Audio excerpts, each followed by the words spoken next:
When you think of pure scorers in NBA history, a handful of names instantly come to mind. Players who could get a bucket from anywhere on the court, no matter the defender, the defense, or the game situation. And right in the middle of that conversation is Carmelo Anthony. Anthony guarded by J.R. Smith. They were good friends when J.R. Smith played here. Anthony turnaround shot is good. Anthony shoots and scores at the buzzer. Carmelo Anthony. Smooth mid-range jumper, lethal jab step, a bag of scoring moves so deep that defenders often looked helpless trying to stop him. If you've ever wanted to model your game after one of the most unstoppable offensive weapons of his generation, this video is for you. Today, we're breaking down exactly how to play like Carmelo Anthony, from his signature on-court skills to the off-court work ethic that fueled his nearly 2-decade-long career. And make sure you stick around until the end, because I'll be giving you a step-by-step workout with sets and reps so you can train like Melo yourself. Before we break down the technical side of Carmelo's game, it's worth understanding where it all started.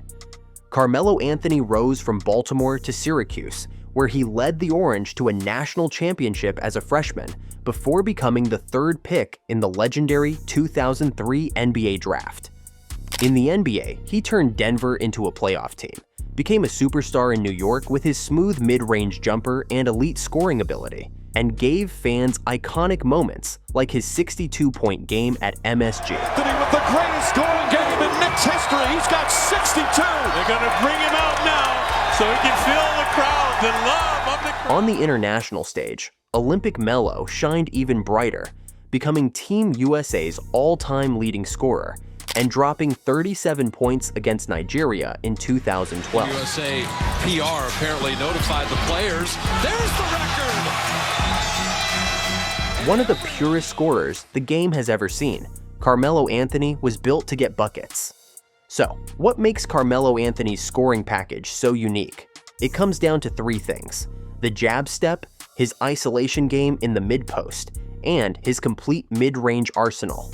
These weren't just tools in his bag, they were weapons that defined his entire career and set him apart as one of the purest scorers in NBA history. Shoot. Step back jumper. Back-to-back buckets for Melo. One of the best shot makers of all time. Well, he's taken over. He sees Herder along the bench. The jab step is Melo's signature. Most players use it as a setup move to create space for a drive or a shot, but Melo weaponized it into an art form. He didn't just throw out lazy fakes, he sold them with his eyes, his shoulders, and his entire body language. When he jabbed, defenders were forced to react. If they leaned even slightly, he had them exactly where he wanted them. He could rise up immediately for a jumper before they reset, rip through and explode to the rim, or pull back for a step-back jumper that felt automatic. It wasn't flashy, it was calculated. That's why defenders always said guarding Melo felt like playing a guessing game you couldn't win. Then there's the mid-post, Carmelo's office. Melo, ISO against Kuzma, tough. Blazers with Collins and Nurkic. There's no fixed timetable on when they'll come back. Good way. This was where he felt most comfortable, and for good reason. From the block or the elbow, he had the perfect blend of size, strength, and finesse to score in multiple ways. He could face up and blow by slower defenders, back down smaller ones, or spin baseline into his silky fadeaway. If you shaded him one way, he had a counter waiting. If you bid on his pump fake, he'd step through and finish. Melo's mid-post game was timeless. It looked just as effective in the 2000s as it would today. That's why so many younger scorers model their bag after him. It's a skill set that never goes out of style. Of course, his mid-range arsenal is what made him virtually unguardable. 1 dribble pull-ups, 2 dribble pull-ups, turnaround fadeaways, jab and shoot threes, step backs, pump fakes into fouls. It was all there. And unlike some scorers who rely heavily on 1 or 2 go-to moves, Melo's variety kept defenders guessing. He wasn't predictable, and that unpredictability is what made him so efficient in isolation situations. When people talk about Melo being a bucket, it's not just slang, it's because he had a scoring answer for every defensive coverage you could throw at him. But what really made Carmelo special wasn't just the moves, it was the way he trained those moves. Melo always made his workouts feel like real games. He didn't jog through shots or casually dribble into pull-ups. Every rep had intensity. Every shot was at game speed. Every drill was designed to simulate live action. He would visualize defenders closing out, imagine double teams coming his way, and picture himself hitting shots under pressure. That kind of preparation is why he looked so smooth on the court. He had already lived those moments in practice. This approach is something every player can learn from. It's not about the number of shots you take. It's about the quality of the reps.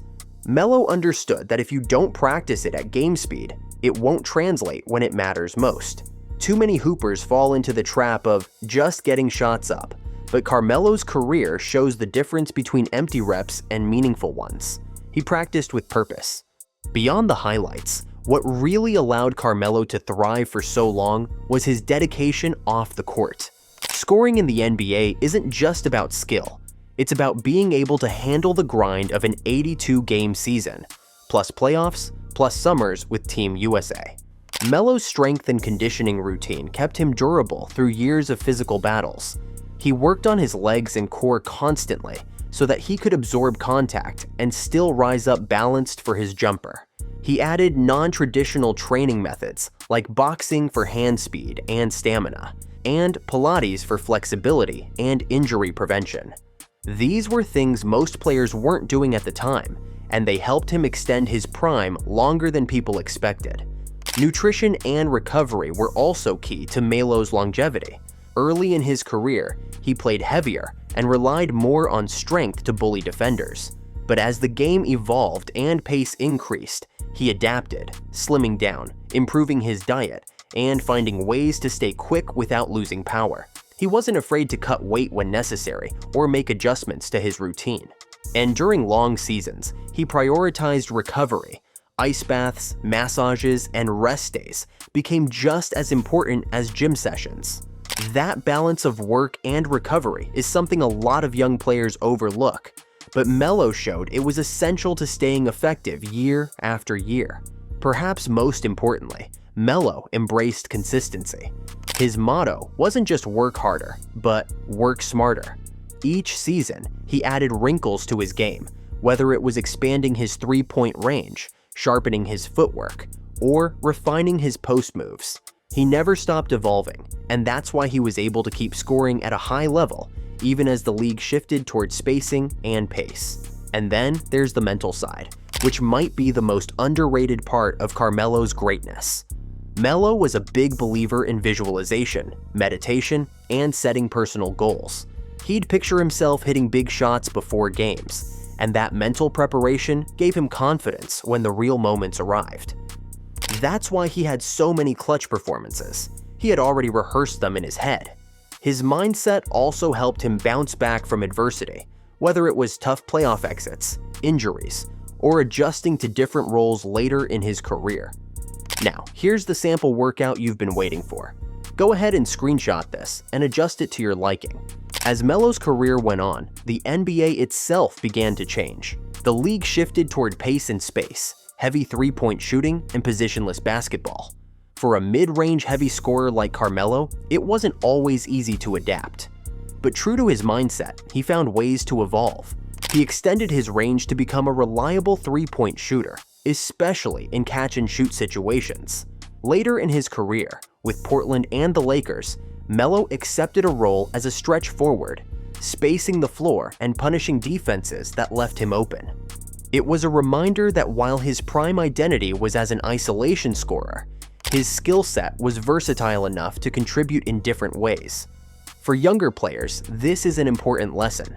Melo showed that as the game changes, you have to adjust. Adding new tools to your game each season isn't optional. It's the only way to stay relevant. Carmelo Anthony was one of the most gifted scorers the game has ever seen. From his deadly jab step, to his versatile mid-range arsenal, to his commitment to preparation off the court, he left behind a blueprint for any hooper who wants to develop a complete scoring package. If you take his approach and apply it to your own training, both on and off the floor, you'll start to see your game elevate in ways you didn't think were possible. If you found this video helpful, make sure to like the video, subscribe to the channel, and drop a comment down below. What's your favorite Carmelo Anthony move? Thanks for watching, and I'll see you in the next one.